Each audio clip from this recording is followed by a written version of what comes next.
So, some background.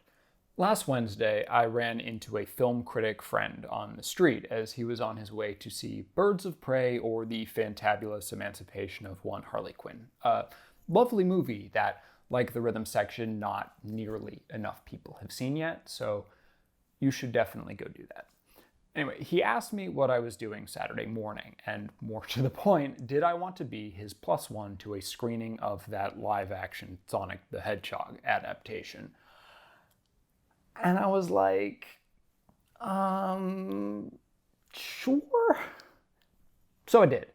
Immediately afterwards, I texted a different pair of friends the thing that ultimately became the title of this video. Sonic the Hedgehog is better than the Rise of Skywalker, but worse than Detective Pikachu. At the time, I wasn't planning on doing anything with that objectively true statement, but one of the guys, who I use here sometimes as a way to put myself down, responded, "If you make that the title of your YouTube review, I am predicting 1 million hits and give or take 1,000 death threats." And although that is obviously not correct, it did make me a little curious. So here we are, at my couch. I haven't done a video here before, but it's like a hot take hangout or something. I don't know. Probably not going to make a habit out of it.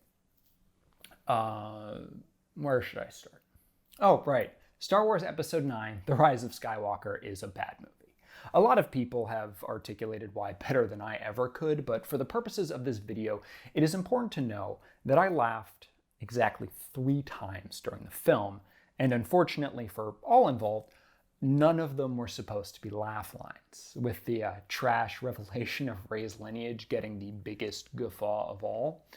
It was such an obscenely stupid moment in a movie just chock full of them, though to be fair, nothing about the movie works, and I've never in my life felt as disconnected from a thing that was made with such clear talent. The actors are great, the production is great, most of the effects are very impressive, with that Leia bullshit being the obvious exception. I mean, I should have been able to at least enjoy the spectacle, right? But I couldn't.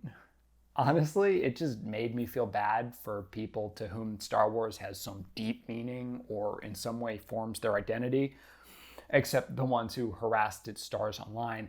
I hope they hated it and are miserable for the rest of their pathetic lives. I'm just kidding.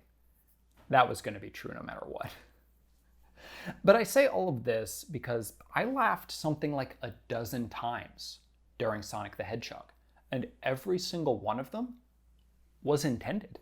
Sure, most were because Jim Carrey remains as charismatic as ever, and his brand of over-the-top comedy is particularly well suited to something as fundamentally silly as a live-action adaptation of Sonic the fucking Hedgehog. But I actually almost had fun sometimes. And that was genuinely shocking to me. I guess listening to fans isn't always entirely a bad thing.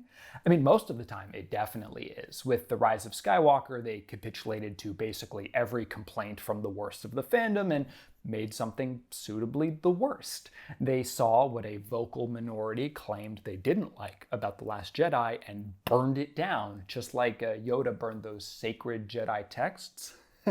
I'm shocked that they didn't retcon those back together while being in the middle of undoing everything else to close that door on a new generation of potential Star Wars diehards.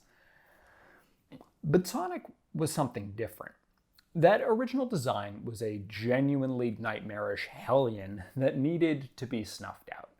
I did see a few people say, no, it's not so bad, or that even if it was, the creators shouldn't just do things because people on the internet said they should, pointing specifically to the financial failure of Snakes on a Plane after, it went through some reshoots to put in additional lines as a result of a meme.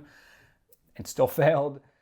What no one said then, but I'm sure they would say now, is that director Jeff Fowler shouldn't be like J.J. Abrams and his co-writer, who I don't even respect enough to find out the name of, and kowtow to the haters. But those people were wrong. I mean, it may still be a total financial failure, but it was 100% the right decision to delay the movie and redo the effect. It is genuinely better as a result of Sonic's cartoonishness. Obviously, that doesn't fix any structural issues that the movie may/does have, but, like, there's an intro with Baby Sonic, and I can't even fathom how horrifying that thing would have been. I bet it had, like, a full set of adult human teeth. Trying to make Sonic look vaguely realistic, like something that could plausibly exist in the world as opposed to very definitely a cartoon thing, makes no sense in the context of a movie that is, you will be shocked to learn, stupid AF. It's not going for some kind of gritty realism in the way that, say, the much better Pokemon Detective Pikachu kinda was. If that was the point, sure, make him a nightmare. Not all the Pokemon were cute. But Sonic the Hedgehog is neither gritty nor serious. So what the hell, guys? I mean, I guess the part where baby Sonic gets his caretaker killed because babies are the literal worst is pretty traumatic, but it's over so fast that you don't really have to think about that. In any case, said caretaker sends Sonic to Green Hills, Montana via a magical ring and tells him to stay hidden. His power is too great to fall into the wrong hands, blah, blah, blah. 10 years later, he's got an okay gig going. He has his underground cave lair thing that he sleeps in, but he also gets to go out and watch the townsfolk live their lives. He likes to imagine that they're all friends, which is very sad and kind of creepy, but his actually being a cartoon makes the latter just not really register. Plus, he likes Keanu Reeves, which is so #relatable. And so is his crushing loneliness. One day, that gets the better of him. While playing a game of baseball with himself, he basically has an anxiety attack, and it results in a massive power failure that forces the military to call upon Jim Carrey for assistance. Separately, Sonic tries to convince James Martin, playing a local cop called Donut Lord, to bring Sonic to San Francisco because he needs to get the magical golden ring so he can escape to the Mushroom Kingdom, which is a miserable place that he doesn't really want to go. Marsden is kind of iffy on it until he punches Jim Carrey in the face, making himself probably a literal traitor to the United States government, so he doesn't have much of a choice. Cue road trip, bonding, etc.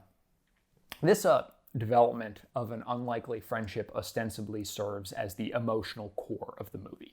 I say ostensibly in part because it reminds people that I went to college, but mostly because there really isn't any core to Sonic the Hedgehog. That implies any amount of depth. And Sonic the Hedgehog's got none. This movie is straight up hollow. And while that is better than rotten, it's still not good. Much could have been done to make even some of the pieces fit together coherently, but I guess they didn't bother because it's for kids. I'm not going to give it undue credit just because one child in the audience literally stood up and cheered at the post-credits teaser. That kid clearly had a wonderful time, and this is definitely his new favorite movie. But come on. Pokemon Detective Pikachu set the bar for film adaptations that integrate furry creatures into a real-world setting because it imbued the central relationship between a person and an adorable digital monster with some real meaning. That movie is hardly perfect, but it did what it needed to do and just a little bit more. Sonic? It didn't.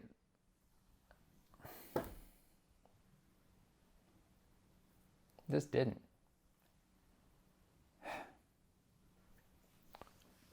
Better in Star Wars.